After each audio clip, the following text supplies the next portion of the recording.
Broadcasting live from the Business RadioX studios in Woodstock, Georgia. This is Fearless Formula with Sharon Klein. Welcome to Fearless Formula on Business RadioX, where we talk about the ups and downs of the business world and offer words of wisdom for business success. I'm your host, Sharon Klein, and today in the studio, I have a very unique guy. He's native to Suwanee, but he's here in Atlanta making lots of big splashes with music. He is hip-hop rapper and performer, Dope Chris Taylor. Thank you for coming to the studio. Yo, appreciate you so much. You got me super shy right now. I'm super excited. But I appreciate you for having me over here. Of course. It's really fun actually to talk to someone in the music industry because I speak a lot to actors, authors, business owners, but to have someone that kind of has a unique perspective on the entertainment world is going to be fun for my brain because I'm so curious about what it's like to be you, and not just having your own brand and making a presence out there, but actually being in the Atlanta market, kind of competing against other artists for attention. I can't imagine what that's like too. So yeah, let's get into it. Native to Suwanee. Shout out to Suwanee. Yeah. So I grew up in Suwanee. Back in the day before Suwanee Festival, Suwanee Day, my family was when I say everywhere, my aunt was my neighbor. My grandma was in walking distance. So on the cool side, I get to see family all the time. On the side that sucks, if I get in trouble, I can imagine getting 3 times the punishment. Where it's just oh, you did this. I heard you did this. It's oh. Within 5 minutes, everyone knows. Within 5 minutes, everybody knows. So it's just yeah. It's small town feel, right? Small town feel, but hey, shout out to Suwanee. Definitely my home roots. It makes me smile. Back in the day, I used to live in the pink house. That's how people know where I used to stay at. They did change the color of the house now, but it was the pink house. Oh yeah, pink house. That's awesome. Made me smile. Okay, so you went to school in Suwanee. Yeah. I saw a little bit about your history that you were part of the band and you learned how to play drums. Yeah, drums was one of my first loves. It's crazy because when I approach music, I kind of think of it from what did the song need versus let me be the best rapper or bar people up. So I kind of approach it from let me be rhythmic. Let me make sure there's variation so it won't sound dull or even predictable. And also learning hey, when do I need to speak and when I don't need to speak? When I need to let the instruments kind of speak for itself and just breathe. It's a cool little for lack of better words, a Tetris feel. It's just hey, can I put the pieces together to convey the vision that I want to convey? Right. So here with the drums, you're not trying to overpower. You're just adding. Yeah. What it is enhancing what's already there. It's my voice is an instrument, and now I just need to make sure my voice fits in and play the position that needs to play. If there's a solo for my voice, boom, let's get it. Mm-hmm. But if there's something where it's just oh, hey, it's time for the guitar to just breathe. All right, cool. Hey, let me be the background instrument. So yeah. So who were sort of your influences when you were growing up or when you were in school? Who kind of inspired you musically? Ooh, good question. Influences. I give a lot of props to people that are popping up in my mind. One is my cousin. I know he did some rapping back in the day. Another is another cousin, Jeanette. She was an amazing singer. So you have a musical family. Yeah, it's crazy because the musical part was almost the outcast part because a lot of my family was known for sports. I was the black sheep going and we're gonna do music, and my brother played football, my older cousins plays football. Everybody did some type of sport where it's just I never did no collegiate. No, I was just straight up music. Even though drums was cool, it's yeah, okay, cool, you're doing drums, but it's just not. Yeah, it was wild, but yeah, people knew. I didn't realize I didn't know my family was musical until random situations. I distinctly remember at grandma's birthday party, I saw my mom. I think it was with a clarinet. I didn't know my mom was in the band. I didn't know my mom was first chair. She was good. Maybe and that's where you got it from. Yeah, I distinctly because I remember somebody was I didn't know this is where you get your musical talent. I was just I didn't know that. I asked her, I was just why why didn't you do the marching band? She's like, oh, I don't like the hot weather, which I get. Like, I'm not trying to be, well, I can't, that would be a lie. I was out in the sun getting yelled at, trying to make sure the music was perfect. But yeah, I get it. It's not sweet, but it's the things you do for love. Yeah, things you do for love. Well, it's interesting to think that she still had this musical inclination. She just didn't want to display it in the same way. But do you all ever play together? Nah, like I don't think I know anybody in the family, or I'll take that back. I know currently my 2 younger cousins are doing music. One of them showed me their music. The other one I heard of doing music. He haven't told me or showed me any tracks yet, but like his mom and his brother be like, oh, you need to work with, you need to work with him. I'm just like, all right, cool. I need to hear something. Yeah. But yeah, no, I think I only worked with a few people in my family with music, but it's also kind of cool to, for lack of better words, not be I'm not saying I'm a super music star, but it's also kind of cool for them to look at me just like Chris. It's just like, oh, this is the same cat that if we say, go take out the trash, all right, cool. Or, yeah, it's like nothing inflamed. You're just a family member. Yeah, right? I'm just a family, like quiet Chris. Like that's literally who I am. Well, I was thinking how interesting it is to be a person who's got like a legacy in their family where everyone plays sports and you're just sort of expected to do that. It takes such a surety about yourself to not do that, to go in a different way, a different direction, in order to do something that fills your soul, even if you think that you're going to get kind of criticism for it. Oh, for sure. It was definitely it wasn't like easy decision. I'll tell you that. Like, I was good at sports. Like, my brother played defense, so in order to help him get better at defense, I would play offense. Like, my uncle, which was also an interesting thing because he was a music manager. He also helped out with football. Like, he was kind of like helping me become like a tight end, where it's just like, all right, cool, hey, boom, boom, boom. But then I just never committed. Also, I ain't gonna lie, unpopular opinion, I ain't trying to get tackled. Like, yo, like real spill, like, yo, that's not sweet. Like, let's just put ego to the side. Yeah, that's not fun.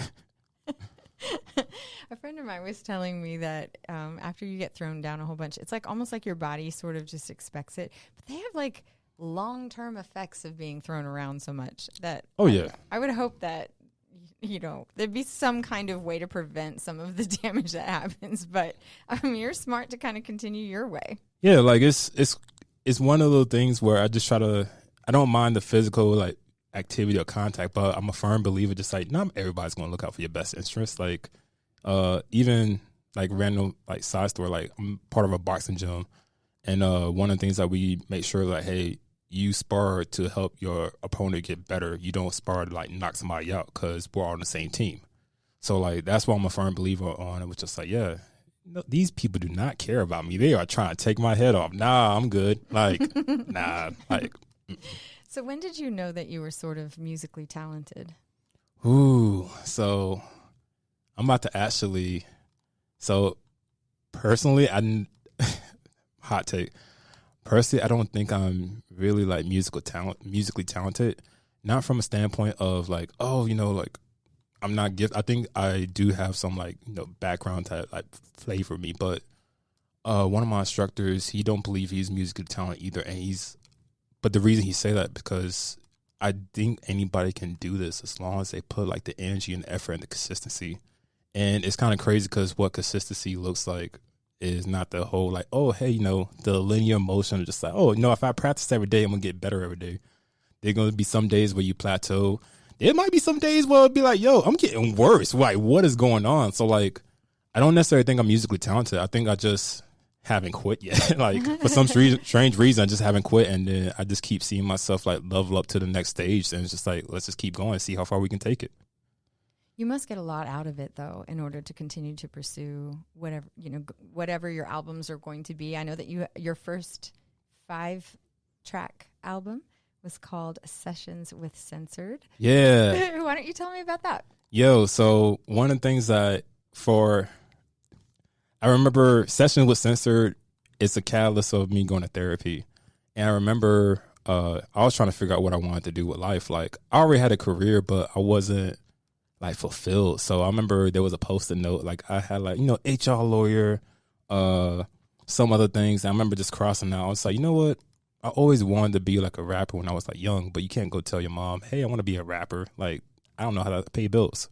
So, yeah, so Sessions with Censor kind of just like display like that journey of like, hey, me going to therapy, learning like some of the insecurities about myself, and like honestly just finding the tools to improve. And when I distinctly remember it was a beautiful moment, because the censor part was like the therapist's name, but obviously for confidential reasons I can't just like put her on blast. But shout out to her. I remember we listened to the whole tape together, and like she cried, I cried, we cried. It was beautiful. But yeah, that was like the catalyst, because it's like it was almost like a way to like let the inner child breathe. And then now hearing that other people are like, yo, I felt the same way, it kind of like, oh, I have a bigger purpose here, not just like to, feed my own ego, but hey, to inspire others to like, chase their dreams, and like be willing to like trust the process. Was that the first time you really sort of felt that you were part of something bigger? Oh yeah, no, I mean, it's crazy. It was the first time I felt like my vision was part of something bigger. Like being a part of marching band, I always knew like, hey, sacrifice for the greater good. Like definitely learned that a lot. But then when it was like, hey, this is like, hey, Chris, you're driving the ship. You're the captain now.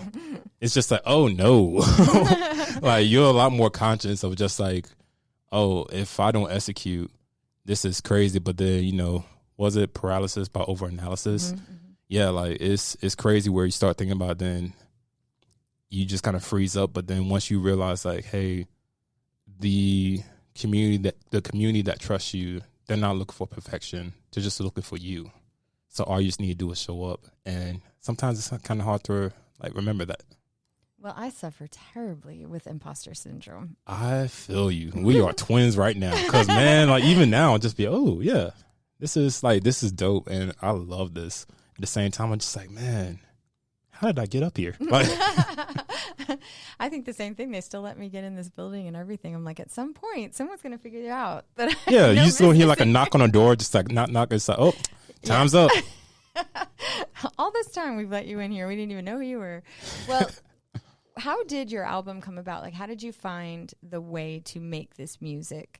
In other words, you have it all ready in your mind, like the melodies and the lyrics, but where did you go physically to make your first album? Yeah, so oh, man, I can't remember the studios, but it was actually up in Woodstock, actually.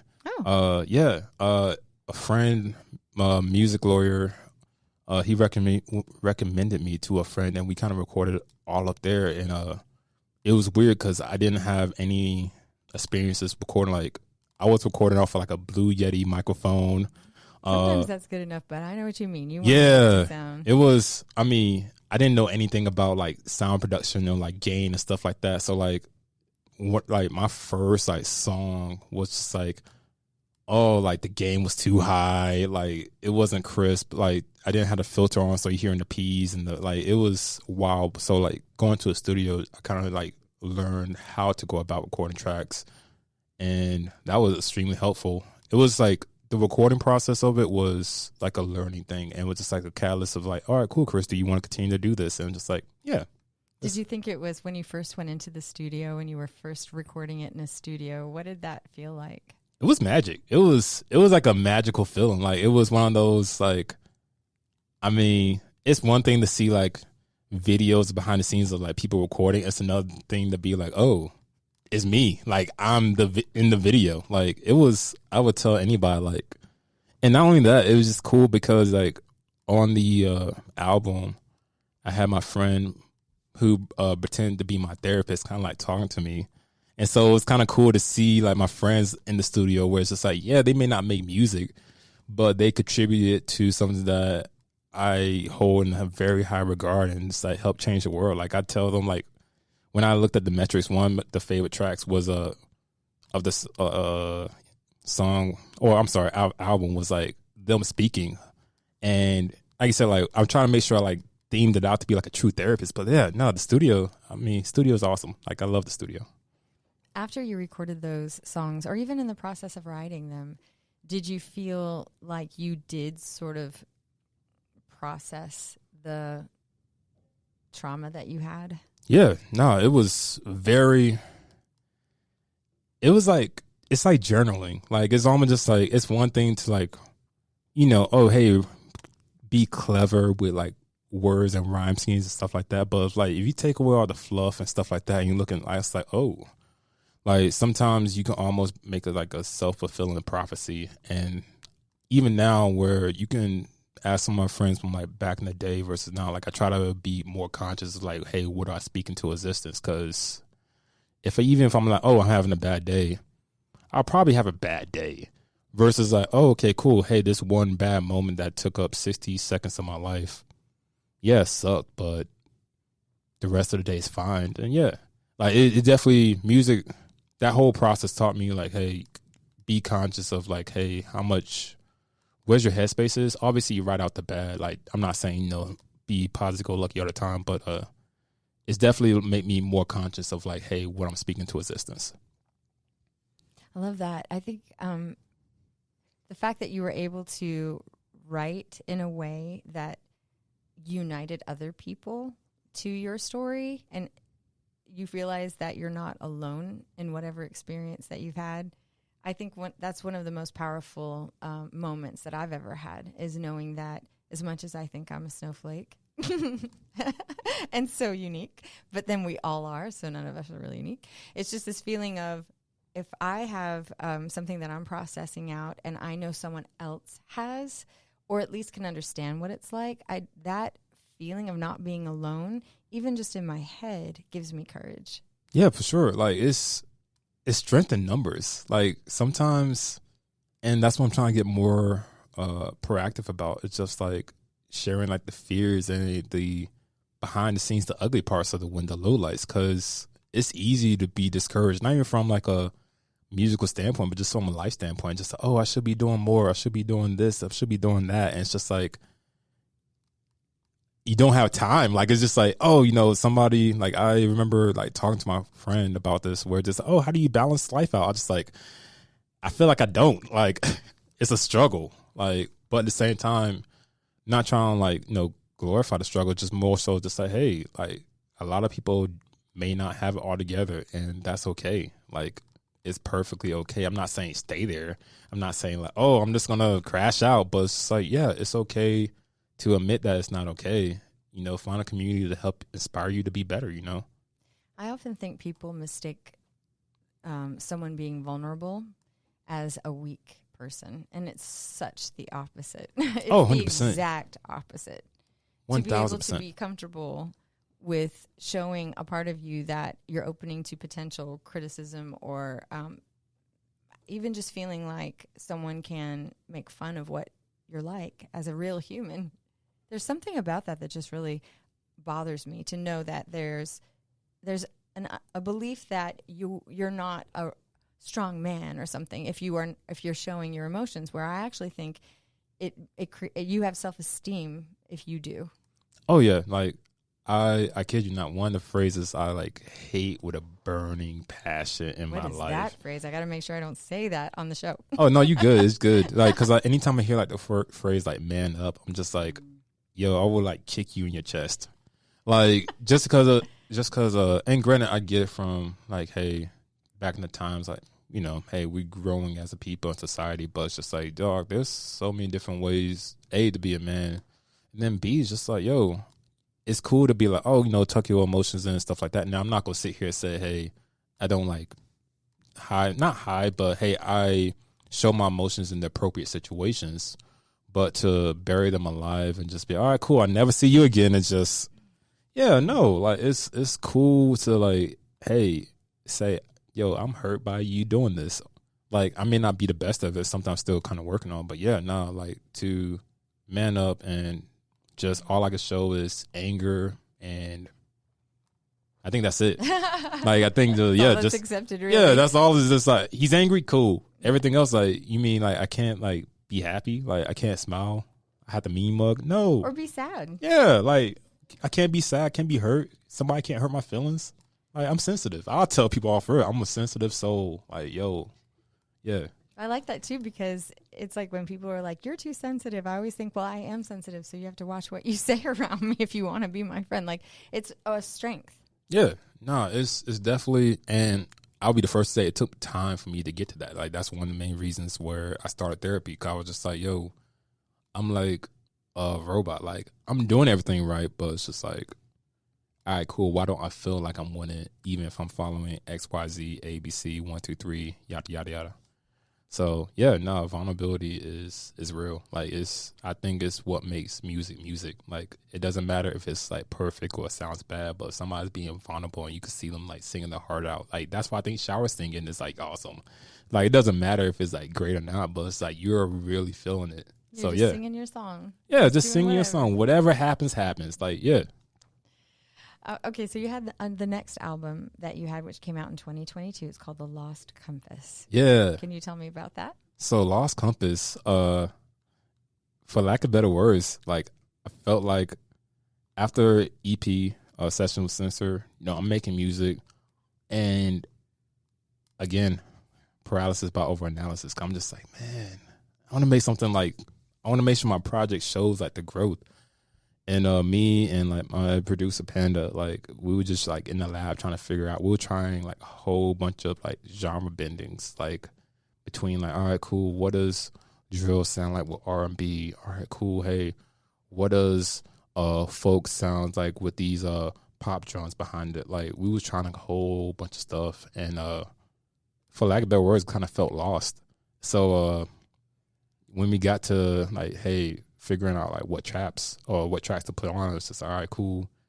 We know we like our like dirty South hip hop. Like, we got that. We got our fast paced. Like, all right, cool. Hey, let me show you some lyrical miracle stuff. Like, hey, I could put bars together and be witty. Let me make my quote unquote like love song for the radio. And then finally, like, let me make my song where I can be vulnerable.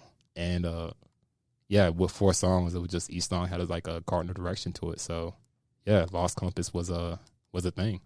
It was like an evolution of figuring it out. Yeah, like it was because I on the fly, literally on the fly. Like, I kid you not, because I remember just like sending him a track to be like, hey man, we're gonna roll with this, and whatever happens, happens. And again, like, it's crazy because the reception of it.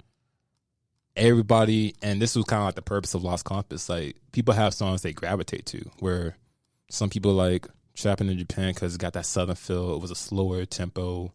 Some people love the honesty of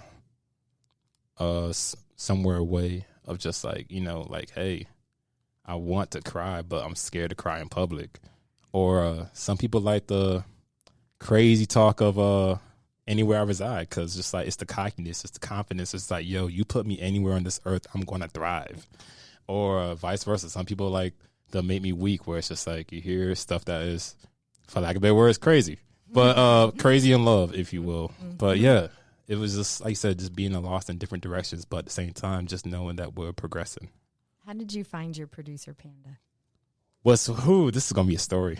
So, we were we known each other since high school. Like, he's my brother's best friend. I actually met him. I met him at a like college football rivalry from high schools, and there was a riot that broke out. And I remember my brother calling me to come pick him and Panda up, and so like picked him up, trying to get out there, popped the tire, cool, yada yada. We didn't really connect too much after that, but then years later, found out he was making music, and yeah, once we kind of like linked up, it was just like yo, let's just see how far we can go. Because I thought, going back to the imposter syndrome, like, I thought like, oh, cool, his beats are way too good for me, like, and then when he heard me rap, he was just like, oh, he would never rap with me, or so like, it was cool to be like fans of each other, like. Yeah, so like, we just became like one of those things where there's like a certain list of like people where I'm just, all right, cool, like, hey, if let's just say, for a sake of argument, like, I make a living off music, I need to find some way to like help bring them along, or at least, yeah, he's like one of them, because I joke around, he was rocking with me back when I tried to put like 57 words in like one line, and I was mumbling, and it was like, Yeah, like he saw the journey and he's super patient. And we're patient with each other because we also understand we got to live life. It's like not everything could be music 24/7 because then what else is there to talk about, you know? True. You got to balance yourself a little. Yeah. So, yeah, no, that's how we met. We met at a high school, and then we're still friends to this day. Like, we still making music. And we also encourage each other to, for lack of better words, just go outside the genre. Like, because, I mean, for lack of better words, like, yo, if we trying to just, like, stay limited to, like, not discrediting rap, because rap is always going to be my foundation.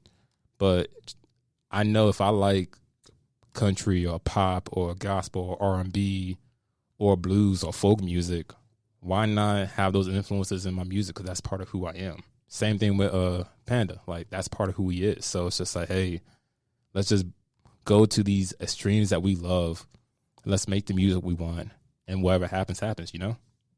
I like it because we were talking before at an event, that's where I met you, about the fact that all kinds of music is interesting to every different kind of genre has an interest in you. So you were saying that what were we talking? Were we talking about Frank Sinatra? I can't remember, but like we were talking about. Oh, you talking about my weird? Oh yeah, my weird music theory. Yeah, the spider web. Oh yeah, let's talk about that a little bit. Yeah, no, I'm a firm believer. Like, hey, like music is like a spider web, or you got like your extreme genres on the outside, like like your country, classical, rap, heavy metal, and like the closer you get to the middle, that's where you start getting like those genre blending, like like hip hop or like all these other different things. And so like it's almost weird 'cause now it's just like I may not know, oh hey, I like rock and roll, but hey, I might need an introduction to make me like rock and roll. Or same thing with blues, same thing with country, stuff like that. So it's just like I try not to write off any genre because I know, hey, maybe this is not the gateway song to get me to go into this genre. And so like yeah. So I always like be curious to like people's like, oh hey, what do you listen to? Not from standpoints that, oh, you listen to trash. It's like, all right, cool. I kind of have an idea what might be your gateway song.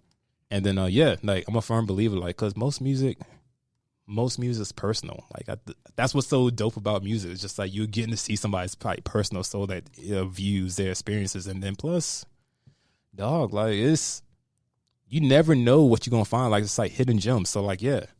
So yeah, that's my theory about like music. Like it's a spider web. It's all connected. All I can ask is just just be open to find the gateway to the next genre. That'll be your next album name, Spiderweb. I'm just letting you know. I'm writing it down in notes. Writing it down. It feels like a natural fit. But I was thinking, I've never heard hip hop before, and I'm like embarrassed to admit that. So yeah, it's never okay. entered my vernacular ever. So yeah, I've said it. There's a lot of genres that I'm not even gonna lie to you, I don't know. And I think that's also the cool thing about music. We listen to a new song every hour on the hour. I'm sure we're not going to listen to all the songs in the world.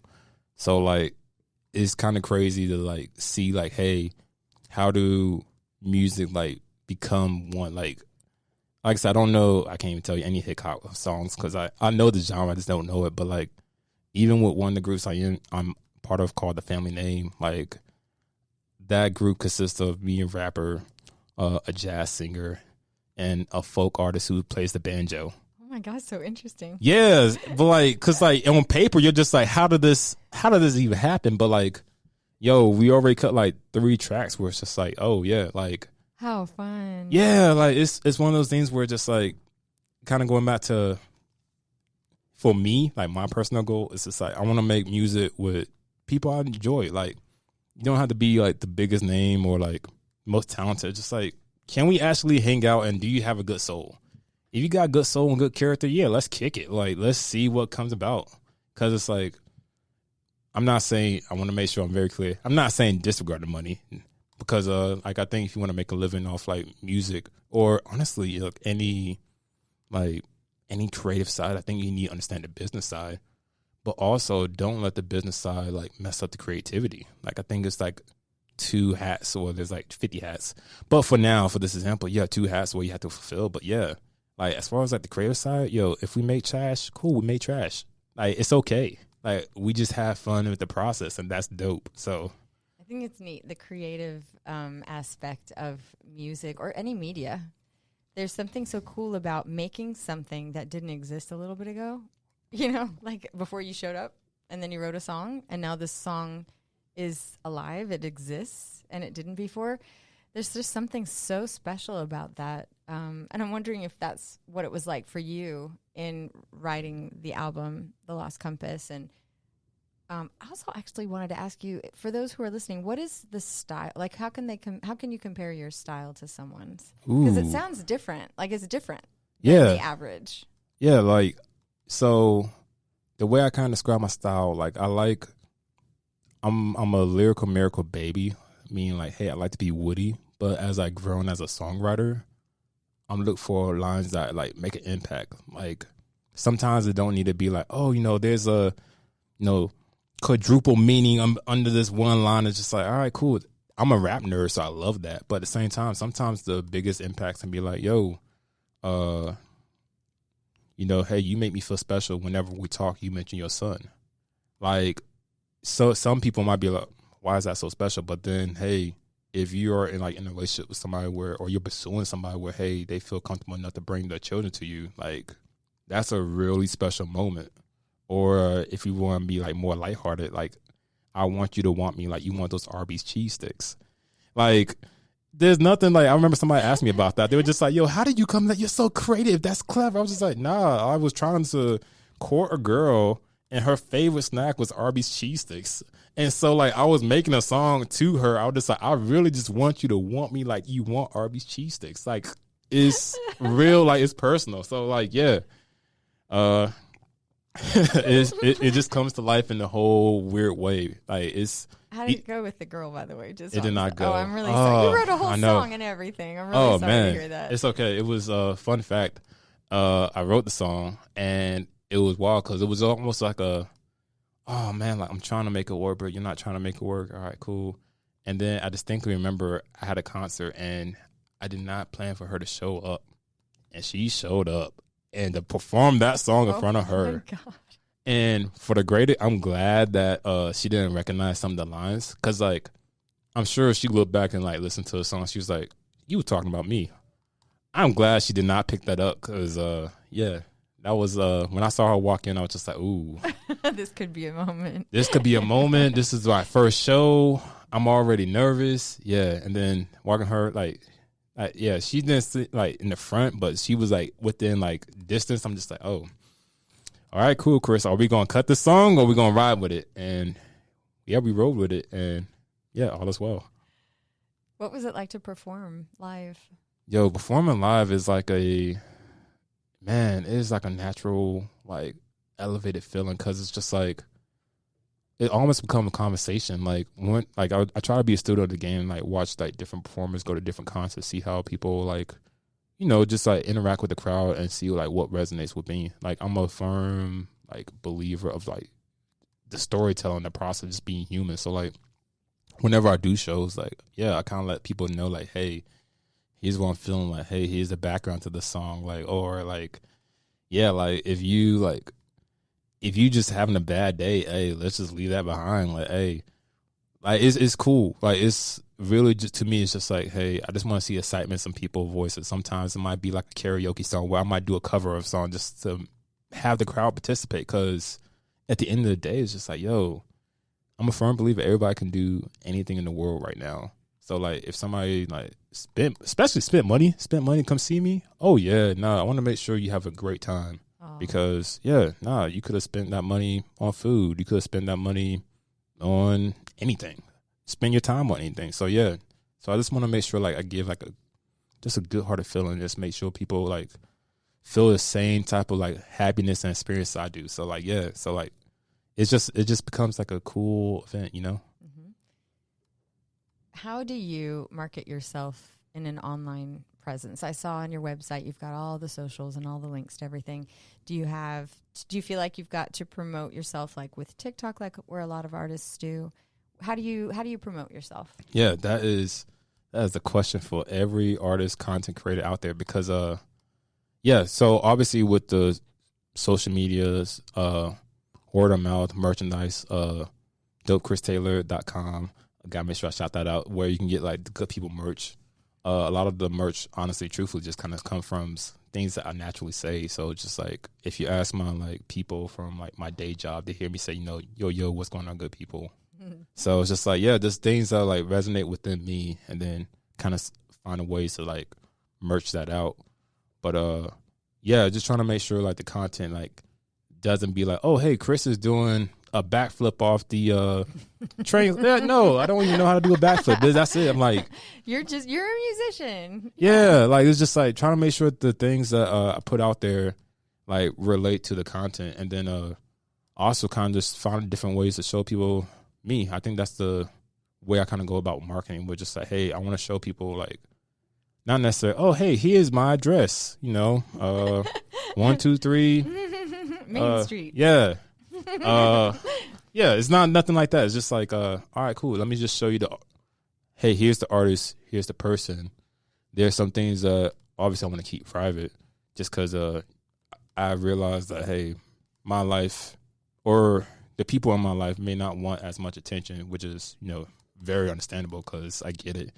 Well, these days, there's really no limit to what people can find, and you can be bullied online 24/7. That's what's kind of crazy, and that's where one of the things where the older I get, the more I kind of get conscious about, as far as just like, all right, cool, like, hey, am I putting somebody, even let's just say for the sake of argument, like if I'm writing a song to somebody, am I putting enough information out there for somebody can get like bullied or like harassed or stuff like that? Even if I got like, I don't have no bad blood with nobody, but let's just say for the sake of argument, like I have like a GERS or somebody, I'm not going to just be like, oh yeah, this person, Jane Doe at 123 Main Street, is a horrible person. And then, no, first of all, that's a lawsuit. Second of all, it's just like, nah, because people sometimes online can be like a blessing to be like, hey, it could be uplifting, but sometimes it could be like a horrible place where people just kind of like, for lack of better words, want to see you fall, to be like, oh, hey, it's my job to humble you. Is it really your job? I thought your job was XYZ.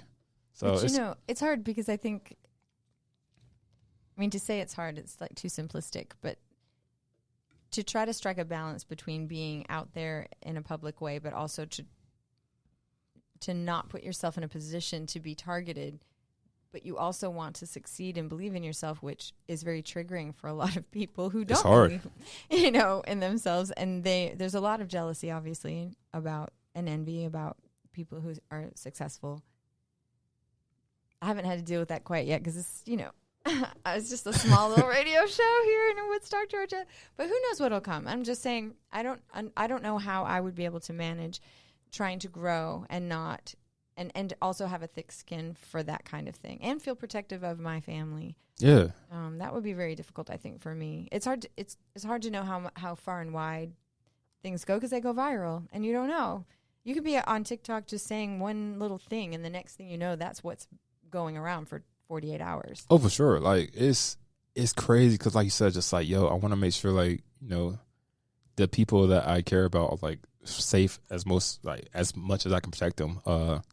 It's weird, because I had to, and granted, I know it's definitely sensitive, but I had to train myself from a creative standpoint, where when I do get feedback from like my loved ones or the people I trust to give me musical feedback, I'm like, hey, they're coming from a place of love. They're not coming from, hey, I'm trying to make sure you don't get too big for your britches.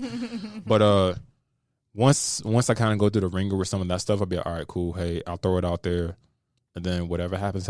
Like, someone might be like, oh, Chris, you talk with a mumble. Or, hey, you don't enunciate all your words. All right, cool, you right. And then, like, that's it. Like, it's, at the end of the day, it's just like, hey, there's some comments that was, like, wild. Like, I remember, I can't remember the video, but there was, like, somebody was just like, you don't sound like, you hit the education system. I was just like, dog, I got, like, a college degree. Like, what are we talking right now? Like, but, I mean, at the same time, it's like, I get it. I charge it to the game. Like it's one of those things where I try to double down on either I'm extremely invested or whatever happens, that happens. And what I mean by that is like, hey, I really care about the people opinion who I really care about.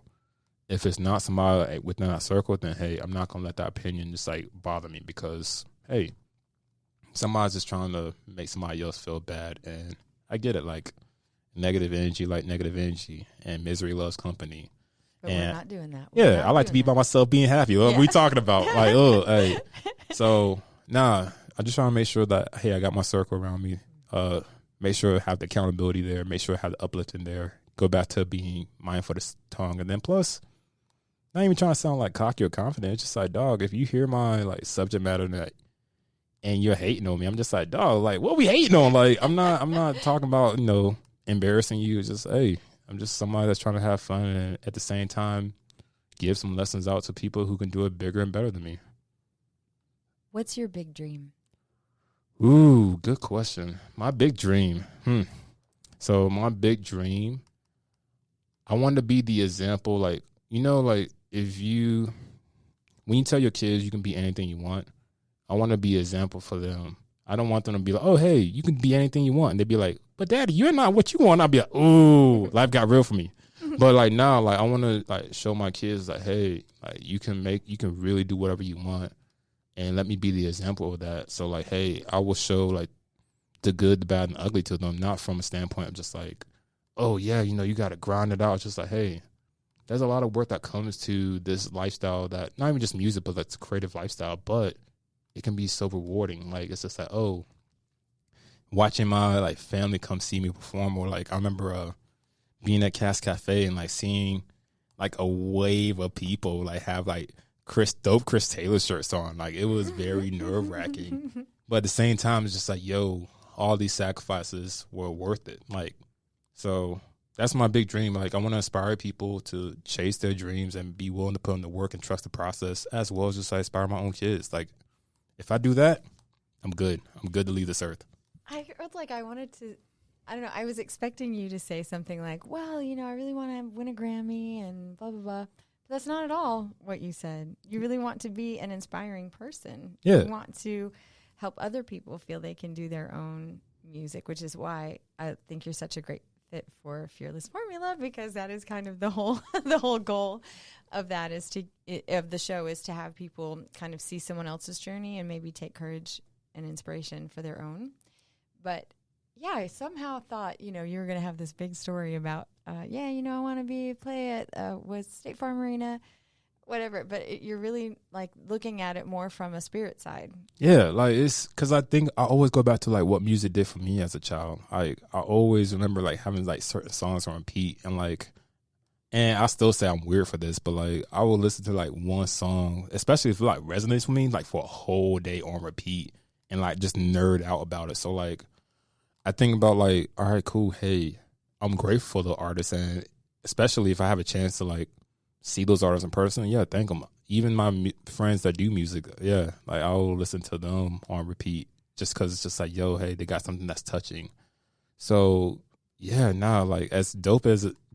Now, I want to make sure I'm on the record. Yeah. Hey, I want a Grammy, State Farm, all that. That'd be cool. I'm not going to be like, no. Like, nah. Like, I don't want to get that big. Yeah, nah, run it. Yeah, no. I don't want the $1 million checks or the yacht or the big houses. Oh, no. I'm not going to say that. Right. But, yeah, like, if that comes with it, that's awesome. That's great. But, nah, like, from a, like, truly good point, like, I just want to make music that, like, feel good. Like, I'm fortunate. Like, I got a great day job. They don't hate me. They are they haven't fired me yet. Like, they don't hate me, they haven't fired me. They're super supportive of the music. They listen to me talk cash crazy. There was a funny story. I was at a conference out in Switzerland, and they found out I was a rapper, and I was like, yeah, I rap. And I ended up doing like an impromptu rap like at our strategy meeting, which was super dope. And I remember we going back to the restaurant, and, everybody's talking, you got background music. And I'm just like, wait a minute. I realized somebody went to, like, the restaurant owner and was like, hey, can you change it to this person's music? That was your music? Yeah, like, they started playing. And I remember, like, first of all, I was like, oh, this is cool. And then there's one song, I was just like, hey, guys, I value my job. Can you skip this? You can listen to anything else, but I value my job enough to know, like, hey, ego is not getting in the way of this. I value my consistent paycheck. Like, music is cool. Music will pay some bills, but yeah, no, for the greater good, guys, let's skip this. But yeah. Oh, but how funny. And what was that like to be like in that restaurant environment and then like hear your own voice? It was surreal because it was just like it wasn't like somebody told me like, oh, Chris, you're on. It was just like you just having regular conversation. You just like, wow, this song sounds really familiar. And then like when you actually like get through like the noise, you're like, oh, this is me. This is like my song. Yeah, like it's not like, oh, I tell the DJ, hey man, can you put some like somebody went out to request me, because it's not like, oh hey, I'm getting played on like V103 or Hot 107.9. This is like, oh, this is also, I'm not in America right now. I'm in Europe. So it's just like You're being played in Europe. Yeah, like so it's just like, yo, it was like a super surreal moment. And it's a magical moment. Oh yeah, no, I'm not gonna lie to you. It was hard to go to sleep that night because as much I was like, oh, skip this one song. In the back of my mind, I was like, yes. I'm just like, I'm doing everything because it's just like, yo, like, and so I'm just like, there's this book I love called The Alchemist, and I read it. Yeah, one of my favorite books, and it's just like, hey, it's almost like to me, it was like, hey, this is a sign that you're on the right track. It's like there's like little things like keep reminding me, hey, just keep going. Hey, just keep going. Hey, there might be some times where you might feel like, hey, this is not it. Just keep going. Like, here's your one little breadcrumb. I haven't run out of breadcrumbs yet, so I'm just going to keep going. So that's amazing. Yeah. So that was one of those, like, that was actually like a whole loaf of bread when that happened. I ain't gonna lie to you. I was eating good. I was eating good. So what advice would you give someone who's interested in pursuing music? Yeah. The advice I would give, like, hey, first of all, let the creative side be free. Let it be fun. Don't move in with expectations. Like, I know this might be an unpopular opinion, but it's okay to suck. Like, it's okay to suck. It's okay to not be where you want. Matter of fact, I think that's a good thing, because if you're not where you want, from the execution standpoint, you can always improve the execution. Just keep putting up shots, keep showing up. And then when it comes to the business side, yeah, just be a student. I'm not saying you have to be like, touching all bases, but yeah, like, understand the business, understand that networking horizontally is great and fantastic. Like, some of my friends that are in better positions than me are helping me grow, and vice versa. Like, hey, there's some people that are newer than me that I'm trying to give advice to as well. Like, just be a student. If you're a student forever, you're never going to fail. Like, so I would just tell people that, yeah, just enjoy the process, enjoy the journey. If there's a way for people to get in touch with you, if they have any questions, what would be the best way? Best way would probably be social media. I'm a Dope Chris Taylor at all social media platforms. That's Twitter, or X, formerly known as Twitter, Instagram, Facebook, all of them. You also have a Spotify, right? Yeah, Spotify, Apple Music, all that good fun stuff. I got a website, dopechristaylor.com. Yeah, I mean, you're doing all the things. All of the things. Like, if you really want to talk to me, you can find me. Like, just be like, oh yeah, hey, what's up, man? I'll probably be like, oh, hey, what's going on? And then, hey, let's start a convo. I can't thank you enough for coming to the studio, because we rescheduled, and I normally don't do that, but you were so kind to me about it, so thank you for that. But also being willing to talk about the music industry, not in terms of I want to conquer the world. It's really more I want to enjoy what I'm experiencing. And that's definitely a different take than what I've heard before. Yeah, no, thank you. Like, thank you for having me up here. Like, it's crazy because in my mindset, I know this is not the popular, like, road to take with music, just to, hey, let's make music that we enjoy. But that's, to me, that's like the music that people love and remember. Like, everybody like to talk about the deep cuts. Then, hey, let me just make a deep cut Chris. And yeah, here we are. Well, what you're saying is, in my mind, it feels like the journey is what is considered, or enjoying the journey is what is considered success. Yeah, because some people define it differently, but like, yeah. Yeah, because at the end of the day, like, hey, to me, you woke up, you chose to pursue what you want to do. That's a win, regardless of the results. Like, my motto for 2025 and hopefully for the rest of my life is, hey, we don't celebrate the results, we celebrate the effort. So, yeah. I love it. There's so many good quotes. Look, hey, the music artist popping up. No, there was. Well, I can't thank you enough for coming. I've just so enjoyed chit-chatting with you. And I'd love to kind of follow along where your journey takes you, because it's kind of, to me, it seems pretty unique. So please come back sometime and share more about what you've learned along the way. And yeah, thank you. Thanks you for being a really cool human. Yeah, no, thank you. And hey, until next time. Until next time. And thank you all for listening to Fearless Formula on Business Radio X. And again, this is Sharon Klein reminding you, with knowledge and understanding, we can all have our own fearless formula. Have a great day.